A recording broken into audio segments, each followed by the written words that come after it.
ఆలమూరు గ్రామంలో దాదాపు 100 కుటుంబాలు మరి అధికార పార్టీ అయిన వైఎస్ఆర్సీపీ పార్టీని వదిలేసి ఈరోజు తెలుగుదేశం పార్టీలోకి చేరడం జరిగింది.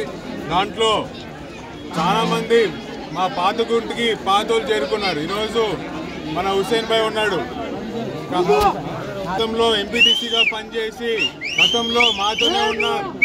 కాదునేమి సత్యనారాయణ గారు అయితే మరి బ్రహ్మయ్య అయితే అటు దాదాపు 100 కుటుంబాలు ఈరోజు తెలుగుదేశం పార్టీలోకి చేరినారు. మరి మీరు చూసుకుంటే ఎన్నికల ముందు మా వాళ్ళని ఎన్నో రకాలుగా ఇబ్బందులు పెట్టి ఎన్నో రకాలుగా ప్రభావాలు పెట్టి ఈరోజు తప్పుడు హామీలు ఇచ్చి ఆ రోజు మా వాళ్ళని వాళ్ళ పార్టీలోకి లాక్కున్నారు. కానీ ఇచ్చిన మాట తప్పే కుటుంబం ఈ తాలూకాలో ఏదైనా ఉంటే అది గంగుల కుటుంబం అని మరొకసారి కారణం మీరు చూసుకోండి. ఈరోజు వరుసగా జిల్లాలోనే ఏ ఒక్క తాలూకాలో కూడా ఈ విధంగా జాయినింగ్స్ జరగట్లేదు. అంటే ఈ యొక్క కుటుంబం మీద ఈ యొక్క పార్టీ మీద ఏ విధంగా వ్యతిరేకత ఈరోజు జనాల్లో ఉందో మనకి చాలా స్పష్టంగా కనిపిస్తుంది. మరి ఈ తాలూకాలో ఇచ్చిన మాట నిలబెట్టుకున్న కుటుంబం అంటే భూమా కుటుంబమే. ఈరోజు పాత గుడికి పాత కార్యకర్తలు అందరూ చేరుకుంటున్నారు. మరి గతంలో స్పీడ్ పెట్టి చెప్పినాను మళ్ళీ ఈరోజు పాత వాళ్ళు మళ్ళీ మన ఇంటి అడుగు తొక్కడానికి ఈరోజు గేట్లు తెరుస్తున్నామని ఒక్కసారి చెప్పిన మాటతో ఈరోజు తాలూకా అంతా కదిలింది. కారణం మా కుటుంబం మీద ఉన్న నమ్మకం. కారణం రేపొద్దున భూమా అఖిలప్రియ గారు ఇక్కడ నుంచి ఎమ్మెల్యేగా ఎన్నుకోబడితే ఈరోజు వాళ్ళ కుటుంబాలకు కానీ వాళ్ళ ఊరికి కానీ న్యాయం జరుగుతుందని ఒక నమ్మకం.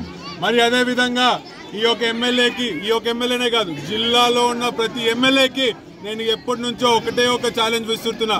ఈరోజు కొత్తగా ఆలగడ్డ ఎమ్మెల్యేలు ఈరోజు వాళ్ళ కుటుంబ సభ్యులు ఛాలెంజ్ వదులుతున్నారు.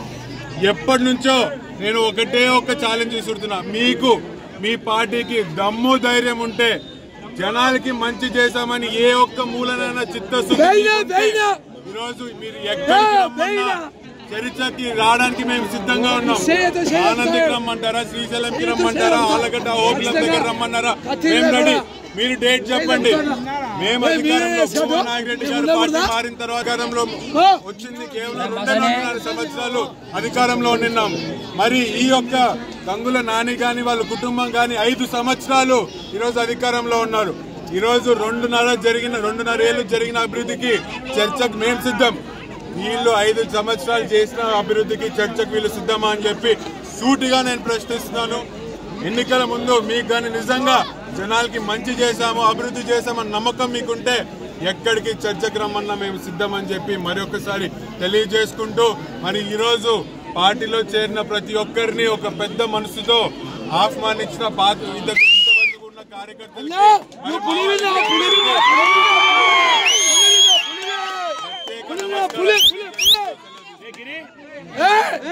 సమస్య లేని ఇల్లు ఉండదు, పరిష్కారం లేని సమస్య ఉండదు. బంధాలు గొప్పవి, బాధలు చిన్నవి. మీ సమస్యని మేము పరిష్కరిస్తాం. రండి మాట్లాడుకుందాం.